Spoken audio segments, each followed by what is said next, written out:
Hello, hello, hello. Here I am, Red Premack, jazz video guy. Getting started here. It's time for the Sunday matinee. H2O is in order. This is my weekly preview of upcoming attractions on the Jazz Video Guide channel and some thoughts about other things as well. And also today I'm going to talk about what I consider a pretty interesting subject, and that is why isn't jazz more popular? Yeah, I have some thoughts on that. I look forward to your thoughts on that as well, which you can get into in the chat window here. But first of all, what's coming up this week on the Jazz Video Guide channel? Last week, I posted a video of the Clifford Jordan Big Band live in Japan. Not too many people watched it. Too bad. It's a fantastic video, fantastic group. Interesting because the day they played was the day that Clifford Jordan passed. That must have been a very, very difficult gig to play. Clifford Jordan was a very beloved musician. Not one of the more famous tenor players, but certainly with Charles Mingus and Max Roach, people knew about him. Those of us who lived in New York knew about his big band, which he had for the last couple of years of his life. Some great musicians in that band, the great Ronnie Matthews on piano, the great New Orleans drummer Vernel Fournier, perhaps came to fame with not Adam Nussbaum. Adam Nussbaum was the drummer. No, that's a different gig. Vernel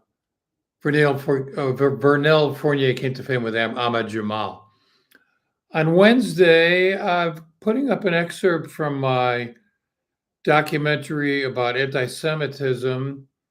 I'm featuring one of the great anti-Semites in American history, Henry Ford. People know him by his cars. Many people don't know he hated Jews, and he also hated jazz. And his theory was that jazz came from Jews, which is why he hated it.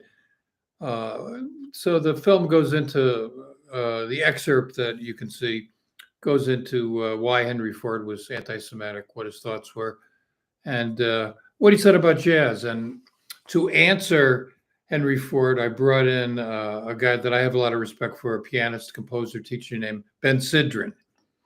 So that's about, I guess, 5 or 6 minutes.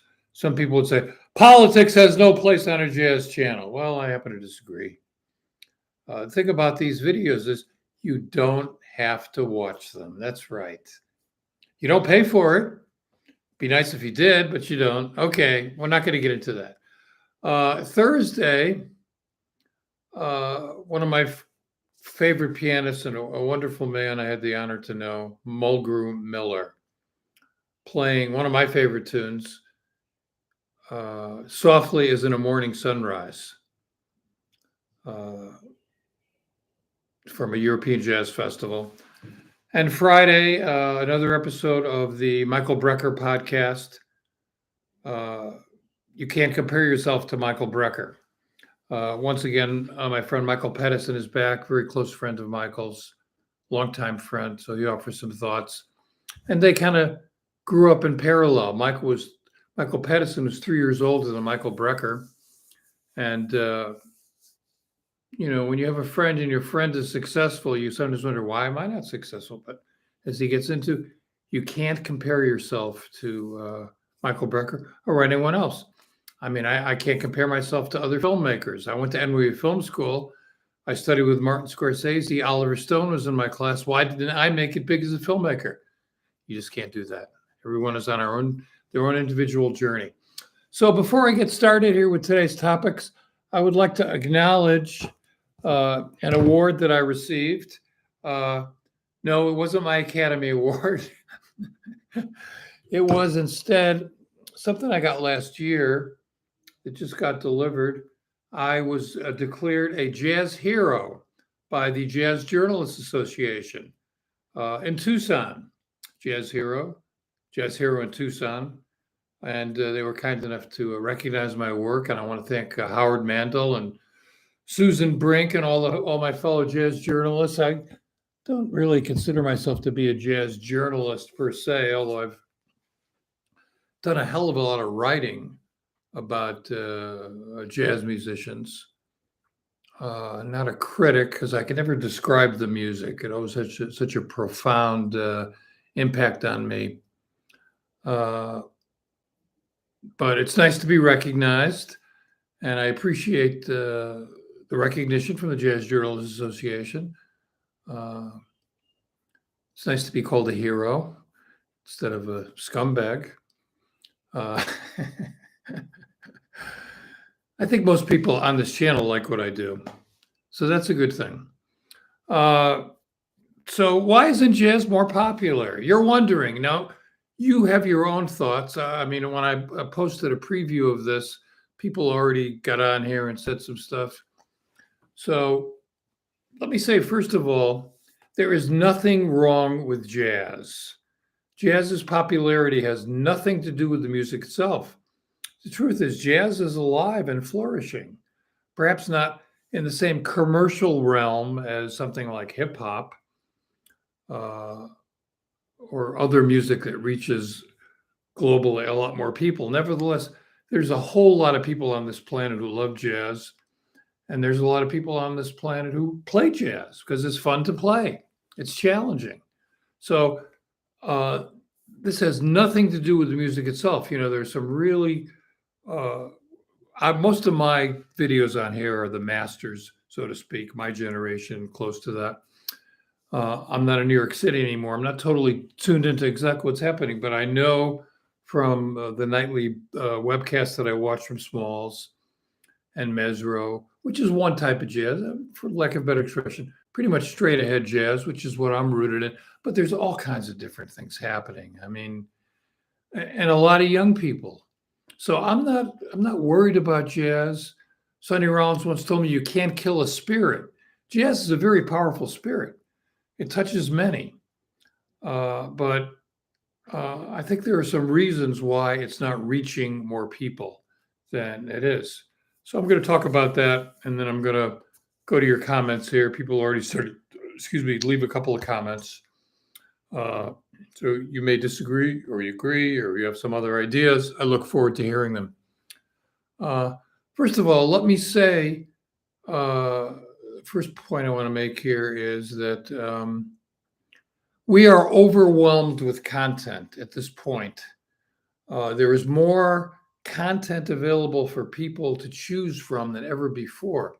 First of all, musically, on YouTube, Spotify, Apple Music, all of these other destinations, Amazon Music, you can hear just about anything. On YouTube, people put up recordings, entire recordings, which don't benefit musicians financially.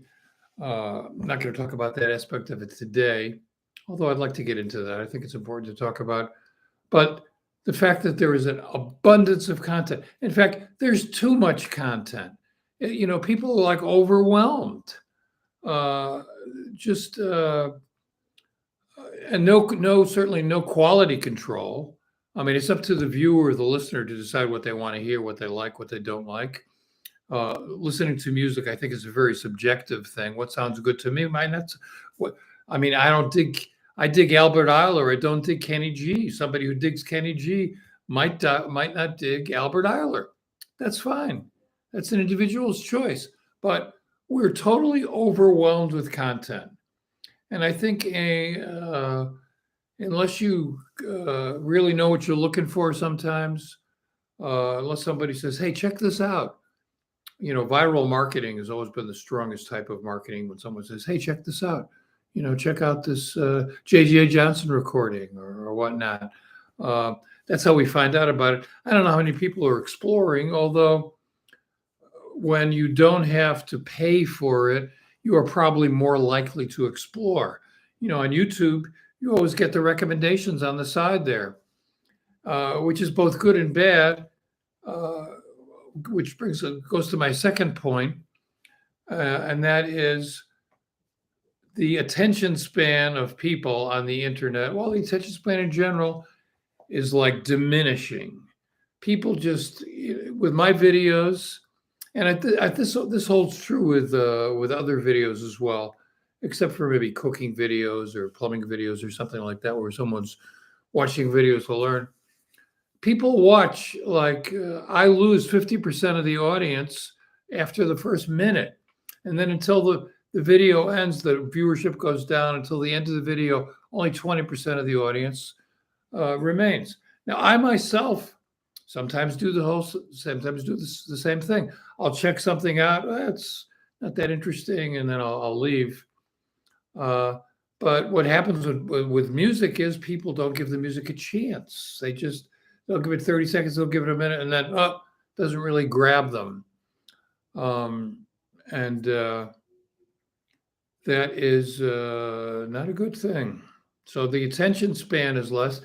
Jazz is not something that grabs you. I mean, it can get your attention, but I don't want to say it takes work, but unless you really know what it's about, it takes a minute to get into it. Most people do not have the same attention, the same interest that they used to.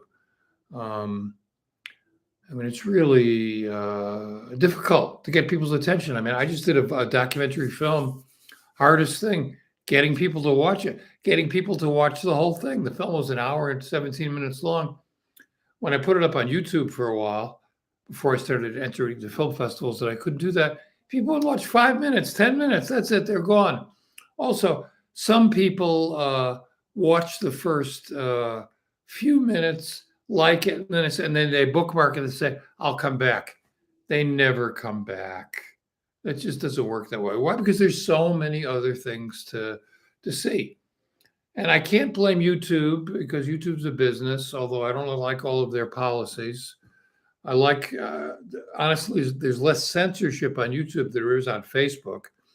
I am like one small step away, away from being kicked off Facebook for good. I've already been banned from Twitter because I'm not afraid to express myself. And people sometimes report me or I violate Facebook's community standards. I really haven't had that problem on YouTube. Of course, I'm not really advocating a violent revolution or sexual intimidation or anything like that. No one should be complaining about me. But Facebook, I've had it with Facebook. YouTube, more opportunity. But what this thing about YouTube putting up different possibilities on the right side of the screen, at least when you watch it online, on Facebook, on TV is an entirely different experience. I think people who watch Facebook on TV probably spend more time watching the video. But it's kind of like, it reminds me of the story of the actor in Los Angeles at a Hollywood party, talking to people. And while he's talking to someone, he's looking around the room to see if there's someone more important to talk to. And that's, in essence, what kind of happens here with videos on YouTube when you're looking at the recommendations on the right. Subtly, you're thinking, is there something else I should be watching that I could get more from? Now, that statement, getting more from, what do I get from this? And that brings about my next point here, and that is that people are addicted to the dopamine rush they get from content, whether they're posting content on Facebook and they're checking to see, how many people responded to, how many people saw what I posted? What did people say? Or they're just looking for some kind of thrill that they get when they watch a video about a particular subject. Not necessarily pornography. You don't find pornography on YouTube, but there's no shortage of porn on the web. That's another subject completely. But people like looking for kind of, this rush that they get when they post something or see something. And where's my phone? Do I have my phone here? I must have plugged it in to recharge it. But that phone, in 2007, two things happened to change the world. And we are now dealing with the effects of those two things all over this planet. And that is the invention of the smartphone. And that's what 2007 is when social media like totally jumped off. Those two things have caused a profound difference in the world. Certainly, having the smartphone, a computer in your hand, being able to do everything that a smartphone can do, it's great. And social media, great to connect with people, but there's some negative aspects to this as well. And I don't know what's going to happen in the future with these. I do know that it's pretty obvious that in, I don't know how long it's going to be, 10 years. I think I mentioned this last week, 10 years or 15 years, in an attempt to get corporate control out of this, corporate control of what he calls the metaverse. Mark Zuckerberg, the force behind Facebook, is like going full steam ahead with this idea that, pretty soon we're going to jump into this virtual reality space. And, when jazz first came out, I think that when the internet first came out, my idea was this is going to be great for jazz. And in a way it has been, because it gives people access to the music in a way that they never had before. And that's a really good thing.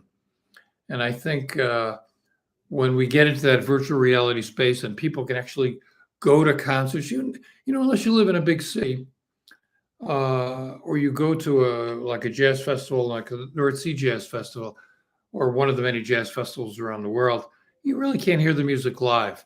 Virtual reality will give people the experience of actually being in the club, seeing what it feels like. Now, there aren't as many jazz clubs as there used to be. I don't want to say that's one of the reasons jazz isn't as popular, although it certainly is a factor. Why aren't there more jazz clubs? Because people have moved away from going out for their entertainment because they can get everything in the house. They don't have to leave. I mean, you could be lazy and watch webcasts. I mean, I don't get to New York as much as I like, but I love the fact that I can watch that nightly webcast from my two clubs on 10th Street, Smalls and Mesro. And once in a while, other webcasts as well. I think that's fantastic.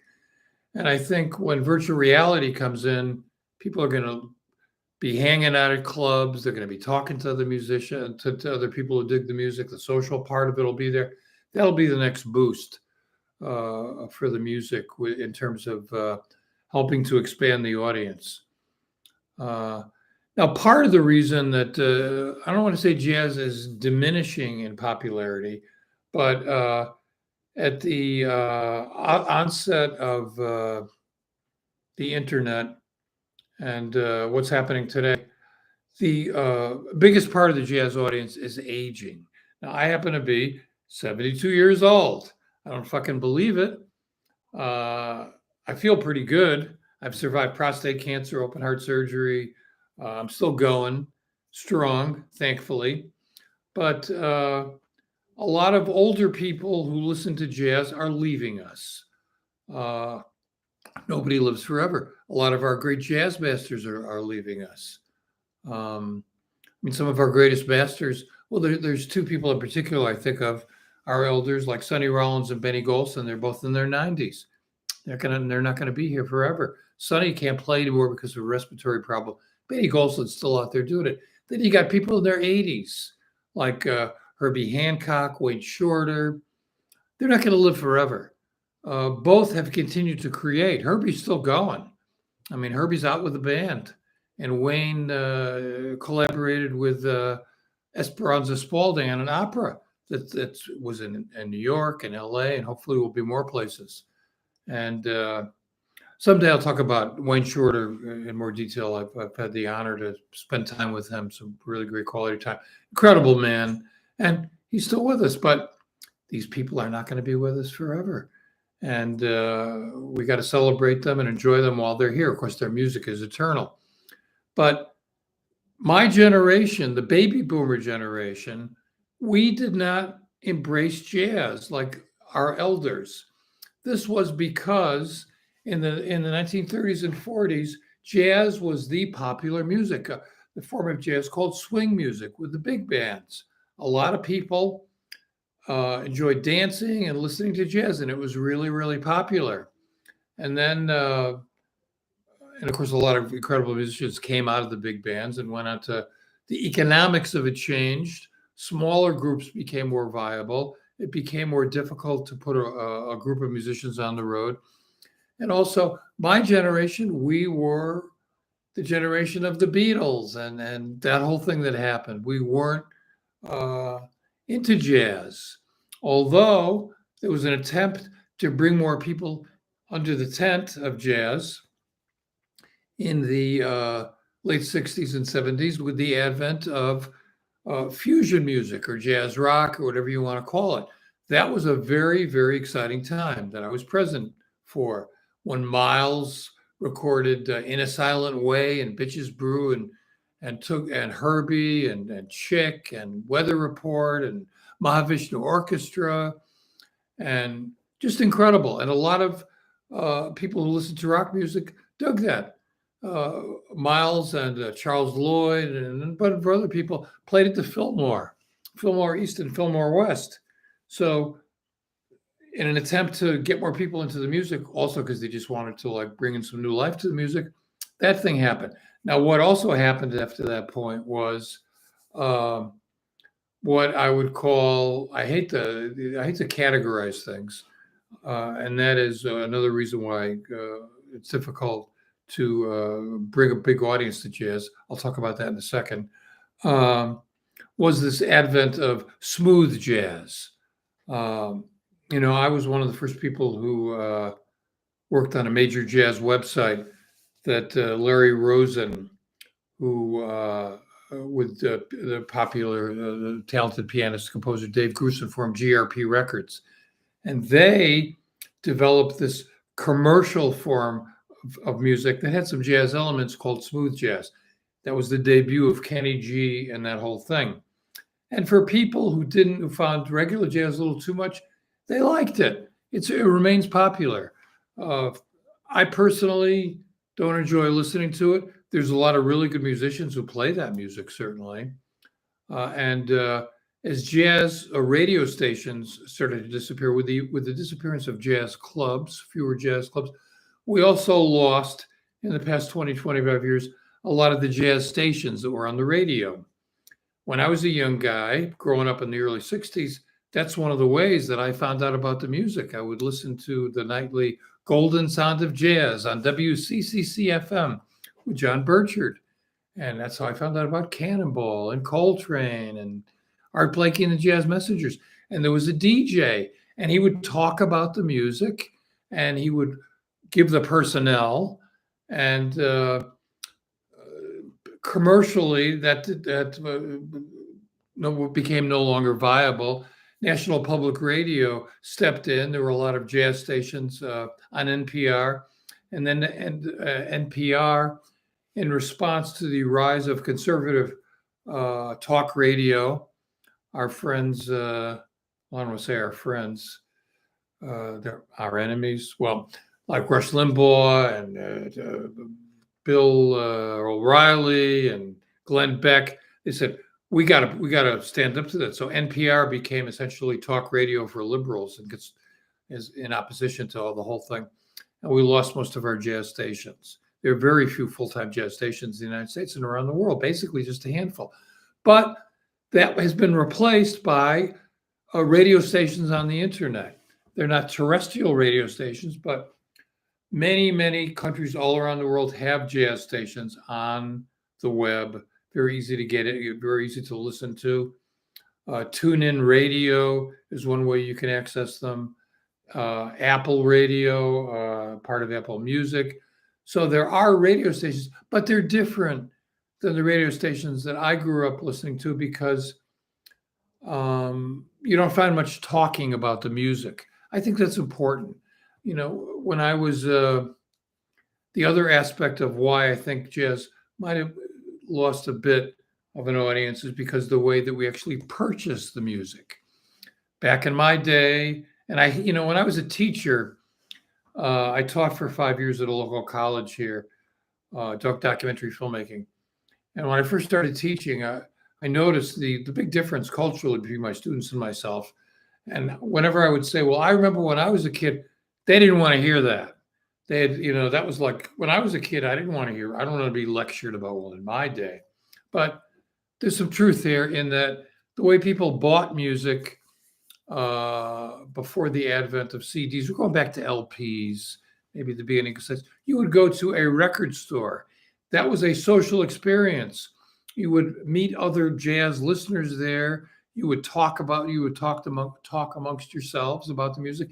And there was usually an expert there, somebody who was selling the music who could say, oh, check this out. Oh, you like Charles Lloyd? Let's check out Yusef Lateef. Check out Russell Kirk. And they played in the store for you. You'd hear it, and you'd probably want to buy it. You liked it. So that was that's another aspect of why another aspect of why the music isn't where it should be. Another part of this is jazz is a word that describes a lot of different kinds of music. Because jazz exists in the commercial marketplace, those who sold jazz had to put labels on it. Like when Dizzy Gillespie and Charlie Parker were first playing bebop in the mid 40s, and someone, what they were doing, which was radical at the time, they had a lot of detractors. That's not music. Nevertheless, it got the name bebop, and Duke Ellington told them, once they put a label on it, you're finished. Because what it does is it kind of segments the audience. So you got bebop, you got straight ahead jazz, you got hard bop, you've got avant-garde music or free jazz, you've got fusion, you've got Latin jazz, you've got world jazz, you've got vocal jazz, all these different things, more than I can name here, which segments the audience, so to speak, and makes it more difficult for people to figure it out. Like, what is jazz? Because I meet people and they say, well, I don't like jazz. Well, what did you hear? Maybe what you heard was not something that your ear that spoke to you, but there was probably another type of jazz that you would dig. Back in at Slugs, I guess it was 2 months before Lee Morgan was killed. I think Lee Morgan was killed in 1972.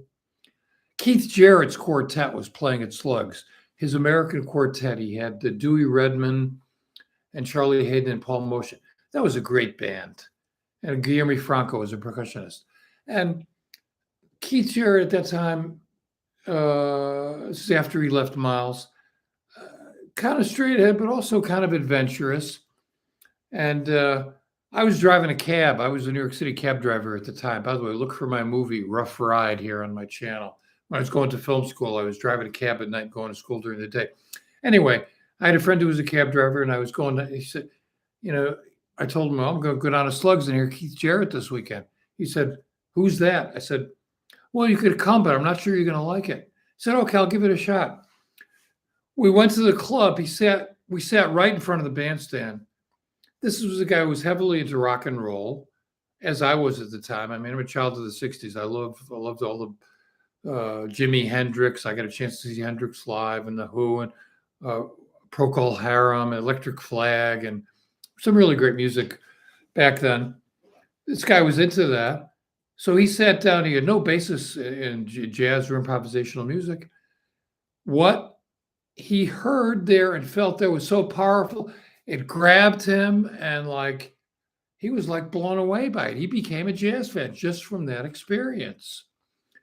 My feeling is that when people actually hear the music live, they feel differently about it than if someone says, oh, check this out. It reaches them in a visceral kind of a way. And Mulgrew Miller, I did an interview, I forget which of my videos about Mulgrew Miller, I talk about this. He talks about this, that he's seen how people can get really turned on jazz who know nothing about it. Now we are in the era, we don't have that many clubs anymore, but we do have a lot of jazz festivals. But what's happened to jazz festivals is to make them more commercial.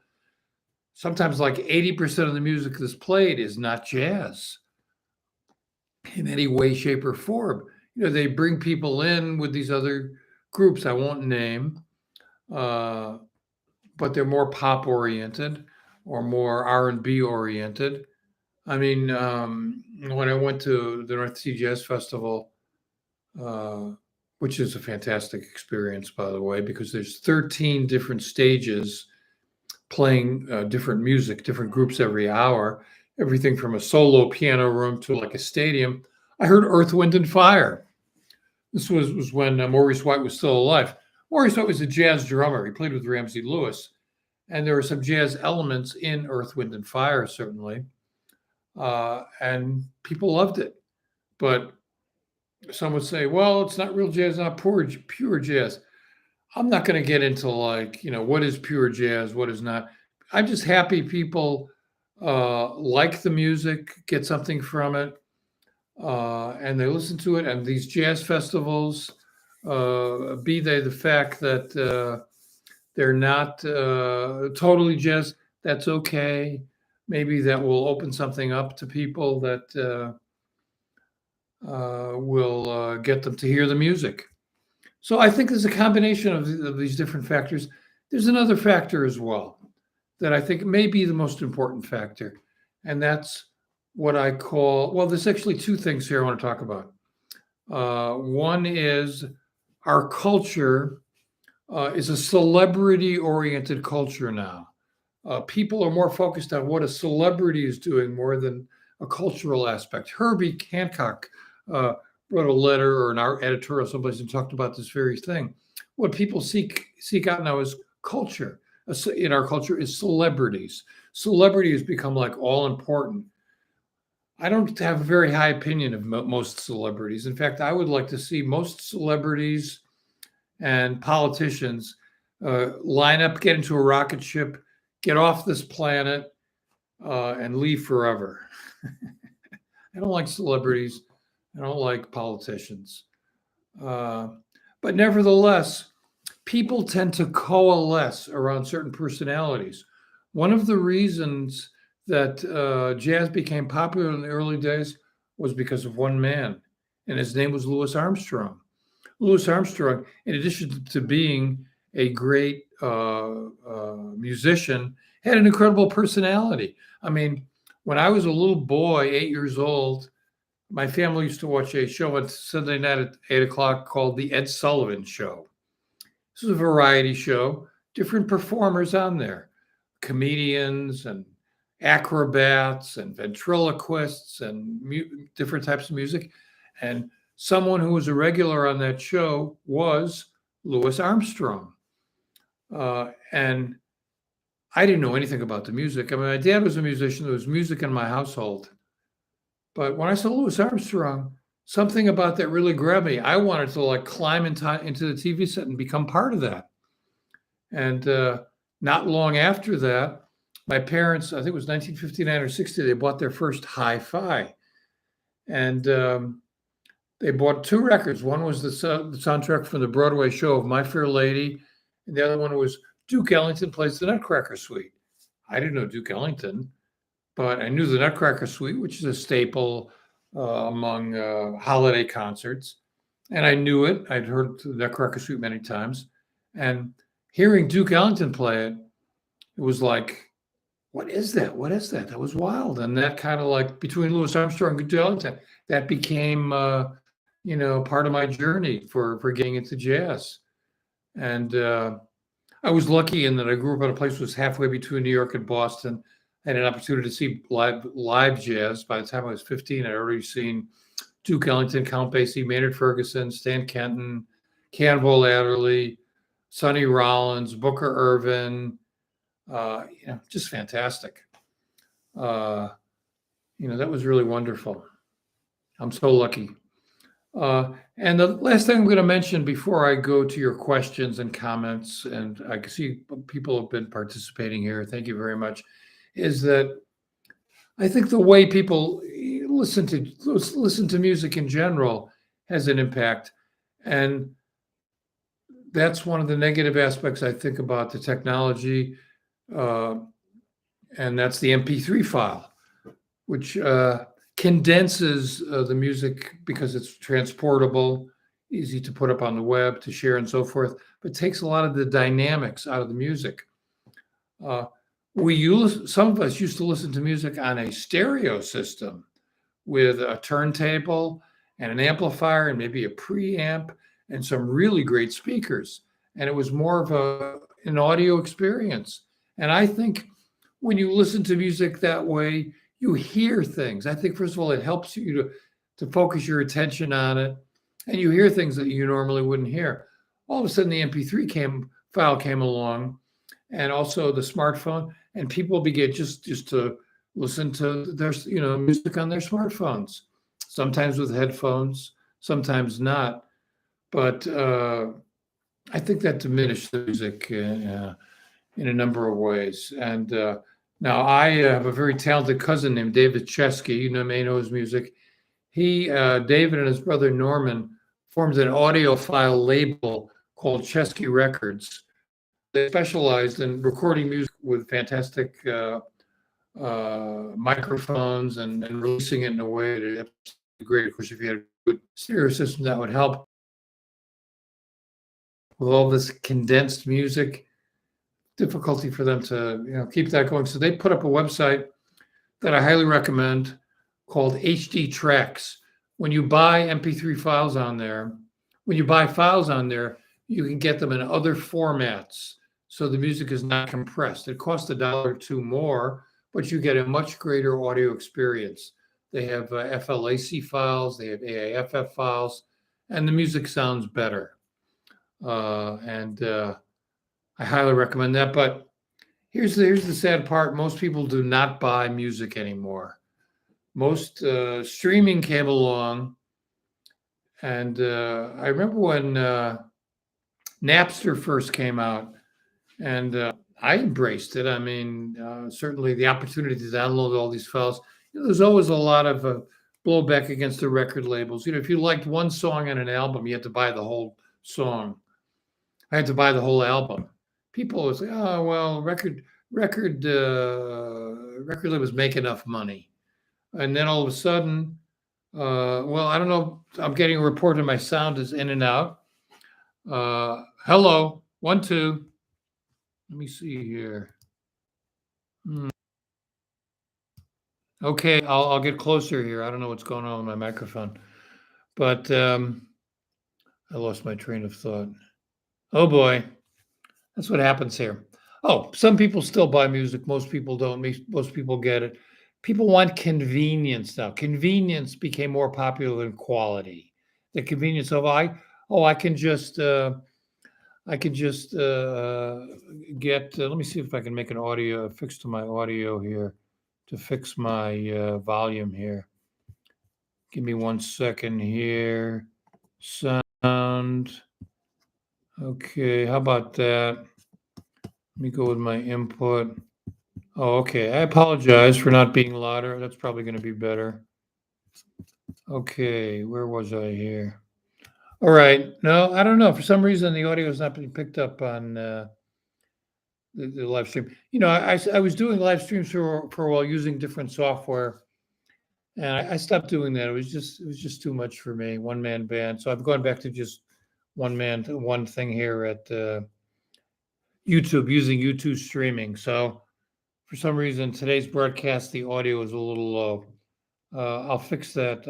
After I do this, I'll download it and up the audio and then repurpose it. Okay, let's go to some comments here. Henri de Lagardère, I can't pronounce his name. He says, democracy basically means government by the people, of the people, for the people, but the people are retarded. An Indian mystic named Oho said that. So Henri says, I think we can replace democracy with jazz and government with music. Well, I am certainly in favor of that. Although I love democracy, although it would appear democracy is soon going to be dead in the United States. It's going down in many other places in the world. Black and Blue opines, one among other issues might be that jazz, like all of the great art, usually requires that you put something into it in order to get something back. He's right about that. Maybe you can compare it with the relationships in families. You need to put some time and effort into it in order to get something back. And people are not willing, for whatever reason, to put something into it. They will never experience the great reward of families, deep friendships, and art. And he goes more into that and says, so maybe jazz not being popular is a symptom of larger societal and economic problems that result in people not being able and willing, for various reasons, to focus for longer periods of time to listen to appreciate. You got a good point there. I talked a little bit earlier about how people have diverted attention spans. They're looking for that dopamine rush. If they don't get it, they'll move on to something else. I think you have a good point there, Mr. Black and Blue. Interesting how some people will not put their name on their YouTube account. They have a little code name. I don't know what that means. John Riley, who's a drummer and a regular viewer on this channel, says, I think what passes for jazz for a lot of people is like lounge music, not too loud or swinging. But face it, if there are different types of what I would consider jazz that will freak people out, like when Miles went electric. Think how widespread music is, and it's all around us. Most people just take all music for granted. It's free, right? Right? I always tell my young musician friends, play for little or nothing. What is it? I always tell my young musician friends that play for little or nothing that my hot tub guy charges us $125 an hour. Yes, playing jazz is hardly a lucrative thing for most people. I don't think most people who play jazz do it for the money. They do it because they love music. And also jazz is interactively working in a group of musicians playing jazz is fantastic. Anyone who plays music will tell you that. Okay, Tony Boemi says, one thing that drove jazz was big personalities. I mentioned this. Like Ellington, Ella, Pops, Peggy, Buddy, Billy, Miles, Sinatra, Count, Benny, Mahalia, and so forth. That's long gone. Modern legends like Hancock, Korea, and so forth are also mostly gone. Tech has replaced the human spirit in the arts with small exceptions. Jazz is now like classical as a matured art, world too sophisticated for its own good. No Louis Jordan or Cab Calloway or Fats Waller. In a political nonsense world we are trapped in. Freedom is dead. Yeah, I got into a little bit before about how Louis Armstrong and that strong personality. But 2 weeks ago at the Grammys, a young man won a lot of Grammys. He is essentially a jazz musician who also does kind of the kind of music. His name is Jon Batiste. We can watch him every night on Colbert. John is a fantastic musician. He's a great pianist. And he's a great spokesman for the music. And that's one thing that we've been missing. I have a lot of respect for Wynton Marsalis and Jazz at Lincoln Center, but he is not the dynamic type of personality that people gravitate towards. Jon Batiste is. And we live in a cookie cutter culture. Back when the music started, you would have a tenor saxophone player. You knew what part of the country he was from because everyone sounded different. Nowadays, everyone gets the same information. It's like the same stores, the same everything, is in every place. We lack individualism. Jazz is the music of individuals. How many jazz musicians, younger musicians today, can you identify within 2 or 3 notes? I mean, when I hear Dexter Gordon, I know in a note or two. When I hear Joe Henderson, when I hear John Coltrane, when I hear so many musicians, I know who they are within a note or two. That's not true of today's young musicians, and I don't blame them. Okay. Here is for one of our viewers, Lawrence Cohen, who's a tenor player who happens to live in Costa Rica, an expat. I will soon be joining the ranks of expats when I move to Mexico in 4 weeks. Lawrence says, lots of reasons why jazz is not popular, but one of them is simply because the vast majority of today's jazz is incredibly boring. Well, I'll get back to that in a second. Too much math and not enough poetry. Young hipsters got these monster chops for what? So they can play fast. Nobody cares. The public doesn't want to hear some cats play moment's notice at 300 beats per minute. It's boring as fuck. Develop their chops in order to manifest a personal style and melodic and sound conception, not chops for their own sake. Today's jazz has lost the cultural connection to blues and R&B. The jazz needs to be expressive and emotive. There needs to be more emphasis on playing expressively and stylistically, and less emphasis on speed and chops and technique. Hyper-competitive, athletic corporate culture has damaged jazz badly, with things like the monk competition. That should have zero place in jazz. I was listening to Errol Garner the other day, and the cat played piano with a magical expressiveness and a personal style. That's missing today. Well, there are some, I don't want to say that the vast majority of today's jazz is incredibly boring. I don't think so. But some of it is. Some of it is just about technique and chops and playing fast. And there's more to it than that. One of my favorite parts of jazz are ballads. You don't really hear ballads played that much anymore because people like, oh, it's too slow. We're going to lose people if we play something too slow. Well, I miss ballads. I miss expressions. Okay, now I'm going to go to the chat and pick up some comments here. Axel Azarin says, he quotes from a painter who's a big jazz fan named Ted Jones, who said, jazz is my religion and surrealism my point of view. That is a great quote. Richard Norflees, Michael Brecker is amazing, but we have no clue, and the people who know Michael Brecker are less and less. Well, Michael Brecker is a pretty popular guy all around the world. I'm doing I do a weekly Michael Brecker podcast. A lot of people dig Michael Brecker. I mean, what Michael Brecker did is play other kinds of music as well with James Taylor and Joni Mitchell and Paul Simon. I think he might have brought in some music under the jazz tent, some listeners under the jazz tent like that. Richard Norflees also says, the paradigm regarding what is artistry, musical realm of taste has shifted. Culture is very, very different to what it was in the 40s, 60s, 70s, 80s, and where we are today. Boy, that is so true. I mean, you can't, things don't stay the same. I mean, whoever thought that in the year 2022, there'd be another Hitler on the scene? I mean, we thought we got rid of a dictator like Adolf Hitler. All of a sudden, we got Putin, in some ways worse than Hitler.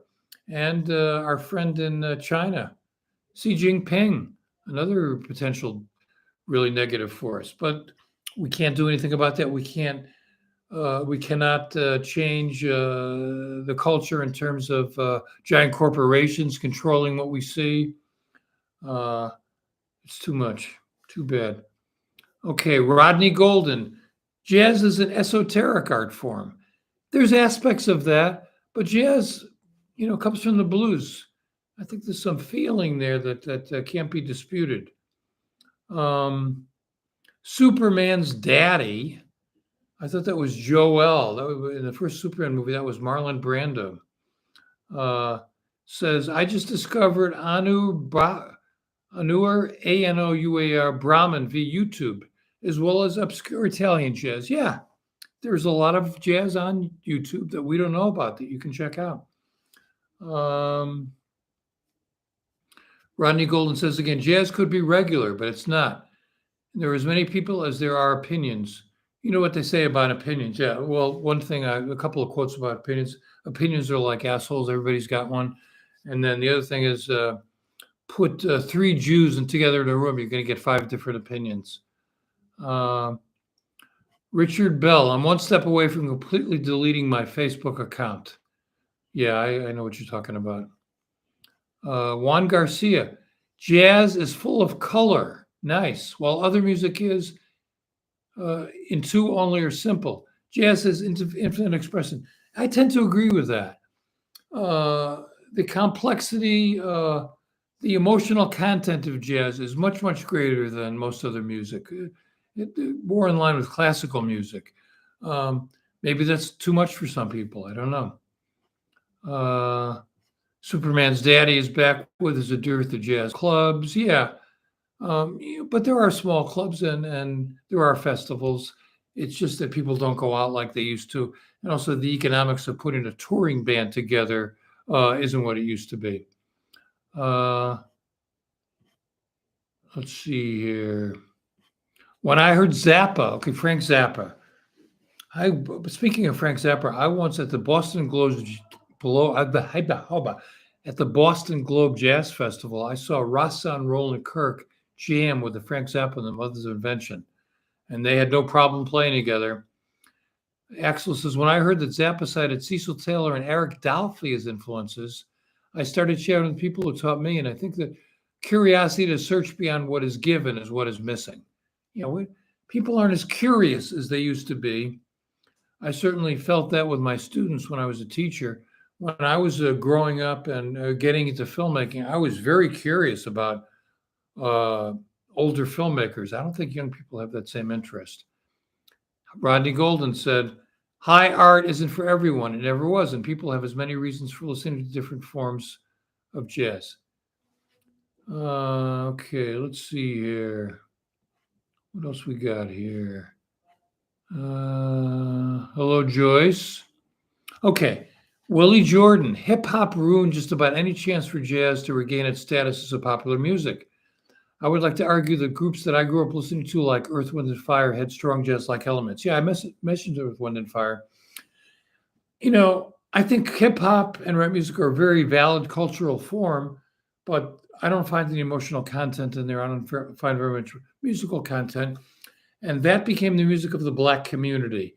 And a lot of Black young people gravitated away from jazz because of that. I don't want to blame them, but as Richard Bell says, there are a few hip hop artists that are utilizing some elements of jazz in their mixes, but most don't. Certainly, Kamasi Washington, who's a wonderful player and is popular, has elements of hip hop and rap in his music. Josh R. I'm not a jazz guy at all. I really pushing myself to listen to artists like Jonathan Chrisberg and Pat Metheny, though it doesn't speak to me that much. Well, there may be other artists that do. Give it a chance. Check out some other things. Axel says jazz is a completely marginal art form here in Argentina, just like all kinds of instrumental, ethnic, and experimental music. Sad. When the music education component was dropped from education in America, I think we became a lot stupid cultural. Americans became a lot more stupid culturally. In Europe and Asia, more music education, more arts education in schools. I think people are more sophisticated. Perhaps that could be the popularity of jazz outside the United States could be attributed to that. Willie Jordan, live jazz is what turned me out as a 7-year-old. I was walking on the south side of Chicago past a home where a live band was playing. I've been hooked ever since. Yes, I said that before. Jazz is an incredible experience when you hear it live. Just got a few minutes here.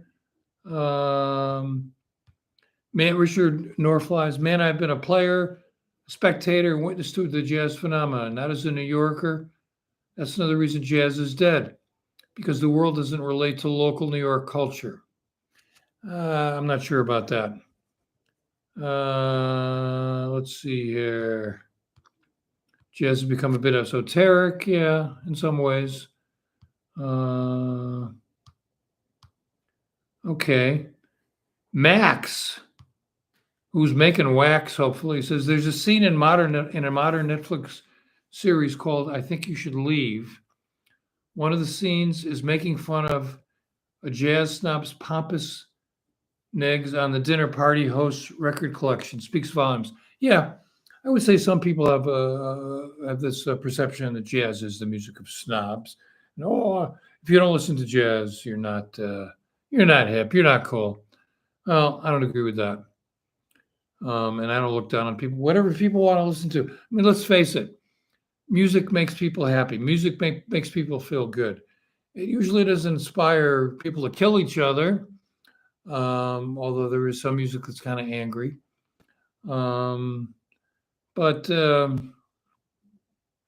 Here's a comment. Several years ago, there was a film called Whiplash that had some popularity about a crazy teacher driving a drummer crazy. It reminded me of the film critic of the New Yorker who was furious about jazz in a lot of films and got mad at Whiplash for putting up Buddy Rich. Wow, yeah. Mike Mack. I'm a classical musician. I'm learning jazz guitar, and a huge mistake as long as the guitar is concerned is to learn seventh chords as rigid forms. I think the right way to approach jazz is with triads. I'm not a musician. I can't speak to that. But I'm glad that you are learning and trying different things. And I think that's one of the great things about jazz, if you learn the music, is that it encourages you to try other things. It doesn't lock you into a rigid thing. For those of you who are learning about jazz, I highly recommend the series I did of videos of the pianist Hal Galper here on my channel, which you can check out. So I'm talked out here. It's been going on for about an hour now. I want to thank everyone for stopping by.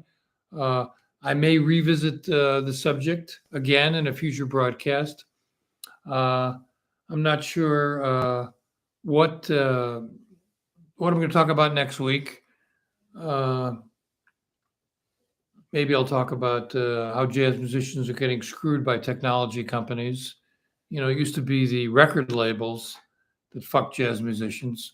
Now it's Apple, Google, Spotify. You know, on Facebook sometimes some of the music that a lot of musicians are on there, and they post their royalty checks. Randy Brecker, who's on many sessions, you know, royalty checks 18 cents, 24 cents. That's a major injustice. Meanwhile, I think the average salary for somebody working at Spotify is like $120,000 a year. The secretaries at Spotify make $120,000 a year. Wow. So yeah, I think I'll talk about that next week. I think I'll talk about how the digital landscape has made it much more difficult for musicians to make a living. You know, when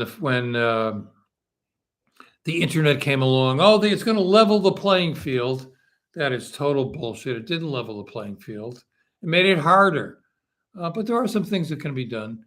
And, this is such a nice comment. If there is a God, I highly doubt it, Willie Jordan says, I want him to bless Brett for his tireless efforts at jazz expansion. Well, I appreciate that.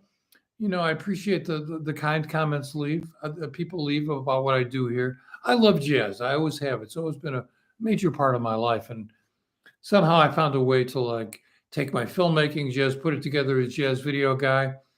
I've got thousands of jazz videos, is it 10 million? Oh, 50 million. Yeah, 50 million views. Somebody's watching. It's not my relatives hitting the go button all the time. People from 167 countries. So I'm going to continue to do this as long as I'm on this planet. After I leave, these videos will be up on YouTube. And I want to say that, share the music. That's important.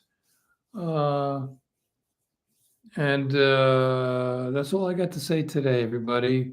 Thanks very much for listening, for your support of me, for your support of the music. Cool videos coming up this week with the Clifford Jordan Big Band on Tuesday. The Anti-Semites Hall of Fame with Henry Ford, who hated jazz. I'll talk a little bit more about that later on. Thursday, an incredible version of Softly as a Morning Sunrise, so with Mulgrew. And on Friday, another episode of my Michael Brecker podcast with Michael Pattison, who's somewhere out there today with more of his thoughts about Michael, focusing on the subject. You can't compare yourself to Michael Brecker. So stay healthy, keep listening, and let's try to love each other a little bit more. Thank you.